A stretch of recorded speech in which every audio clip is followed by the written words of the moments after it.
Alright guys, welcome back to the channel. Guess we picked up where we left off, looking at the 1995 R33 Skyline. Now, a bit of history with this car. This car actually belonged to my late brother, who really loved it. We will give you some pictures and images and videos of how we brought this car from where it was to where it is today. This car went through a bodywork and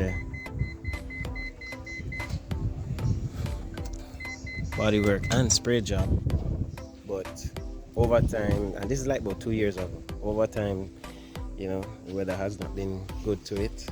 We rarely drive this car. It's been on all things like maybe twice or 3 times, and I have no issues. Has not let me down, even with what we had put in it originally. And everything is working quite fine still, minus aircon. There's no aircon in it. We still need to figure that one out, but we haven't really put any focus on that as yet. So this really has some history behind it. We went through and did a number of changes to what was originally there. It came with a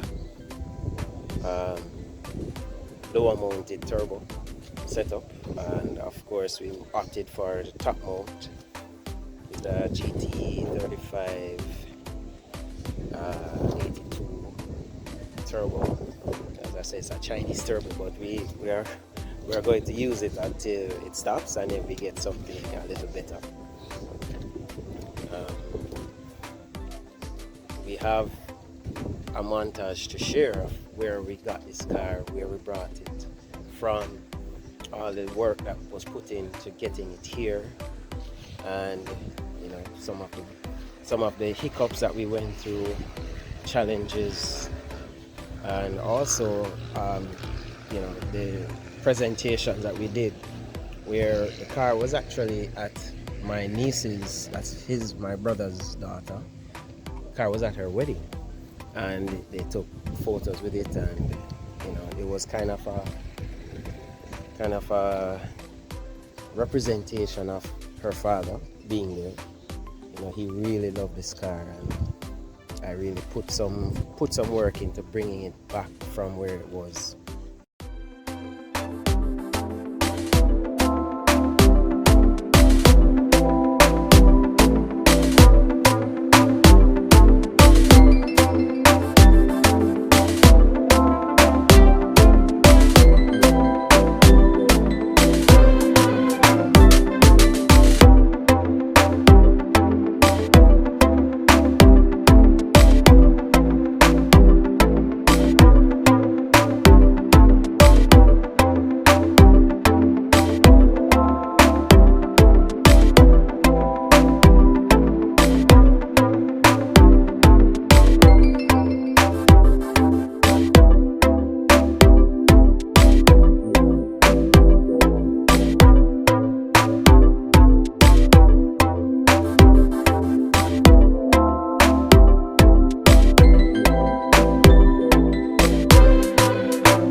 so I'm going to be loading the ECU master program to upload my Skyline tune to the ECU. As you may know, well, these ECUs can be used for any build you have, and we have multiple builds. I have another car that I share this ECU with, so I'm just going to upload the tune of that car, well, of this Skyline to the ECU, and then we should be able to start up. Alright guys, so this is just a base map with some minor tweaks that I put on it for accepting the injectors, as well as smoothing out the idle and such. But I've driven on this tune already. Alright, so here we go.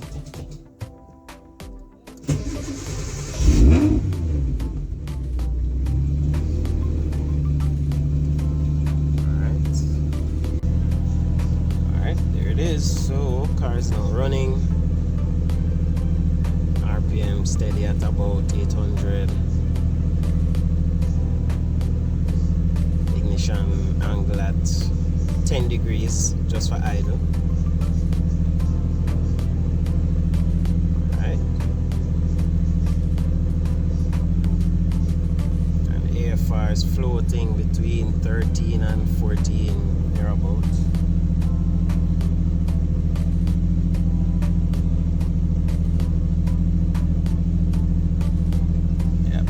Sounds good. And here we go. This is the car at idle. It's pretty quiet.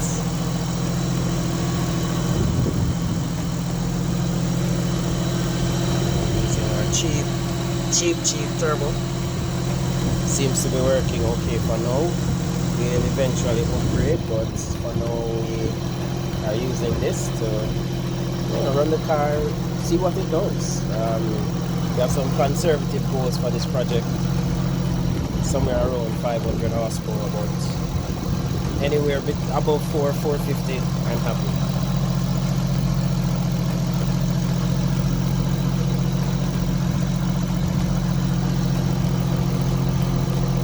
That's one thing though I really love about this car. Idles very quiet. The bonnet's closed, you don't know that it's on. That's how I kind of like this, how this tune is set up. Now the motor is set up, it's pretty stock motor, but with probably just one modification. We had put in some neo pistons in there when we rebuilt it, and we actually deleted the oil squirters under the pistons, so we have good oil pressure on the car.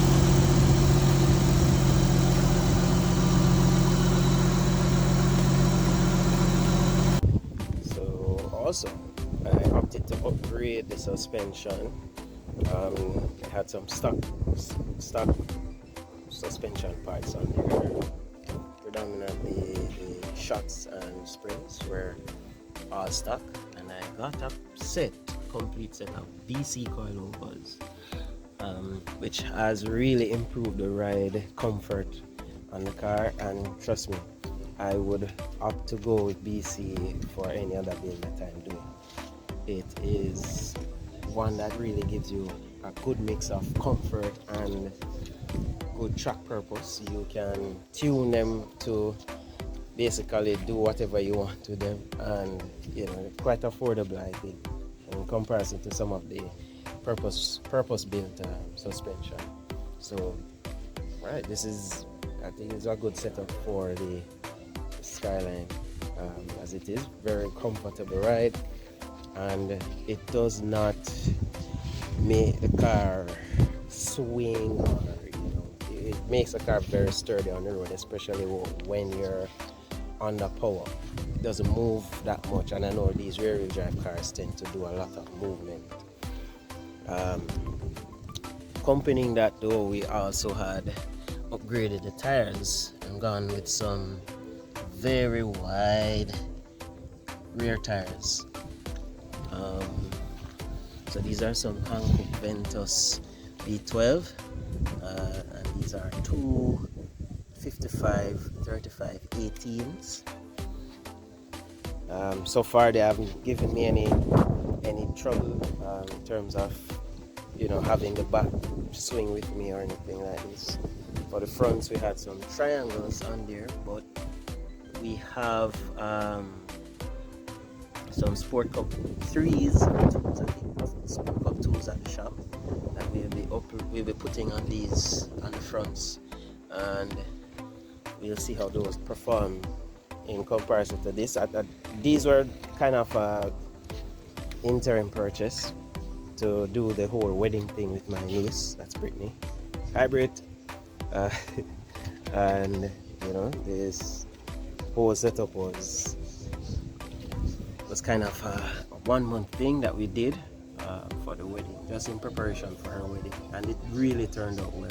I'll share some of the pictures from that event and how the car was used to show, you know, as a focal point for their photographs. Funny story about these headlights. So when we started the project, and you will see in the video or the photos that I'll share, these headlights were, well, the headlights for that were on the car were really gone, really shot. Broken lens, faded lens, you could barely use them. And one day we were actually at the house after my brother died, that we were just doing some cleaning, and we found a box in a corner somewhere. I was like, what's this box all about? So when we opened the box, we saw two brand new headlights that he had purchased for them. And you know, I was like, okay, this sounds like a good start to, you know, really putting in some time and effort in rebuilding this. And also we found this triple core radiator that was in a box somewhere there too. So he had made some purchases around getting this car ready for the road, and we basically just took what we had and put them together and, you know, made it work. We also found a 3-inch wide intercooler that he had purchased, and we basically took everything, put them together, redone the piping, basically used this SSQ blow off valve that I had found, which I took off a car that I'll show you shortly, that, you know, I really need some help in finishing, and it's not necessarily a financial issue, but I have run into a wall with that car. But for this one, we found a number of parts that we put together and made the car, you know, into what it is today. It's driving, really fun to drive, requires a tune, a proper tune, a dyno tune, which we will put the car on the dyno sometime either this month or next month to really see what it does. And this is pretty much a stock engine, except for the neo pistons. The pistons in the old motor were cracked at the ring lines. Alright guys, so this is the intro video for the 33. I've shared as much as I can. The next one will be us going to the dyno and putting on a tune on this car. Hopefully everything should be intact. We have some work to do, prep work. So we're going to change all oils, engine oil, gearbox oil, diff oil, all of those will need to be changed. Putting in a brand new oil filter, changing the plugs, all of that will be captured and shared before we go to the dyno in our next video. But for now, that is it. We are finishing and closing out this video for now. Thanks again guys for watching, and before you go, please give a thumbs up and subscribe to the channel. We have loads more of content coming. And before we go, I'm going to share with you what our next intro video would be. just to give you a quick look at what we have in store. So this is a 1991 Mitsubishi Galant VR4. This is the automatic version, and we have some goodies that we want to disclose on this. All right, bye guys.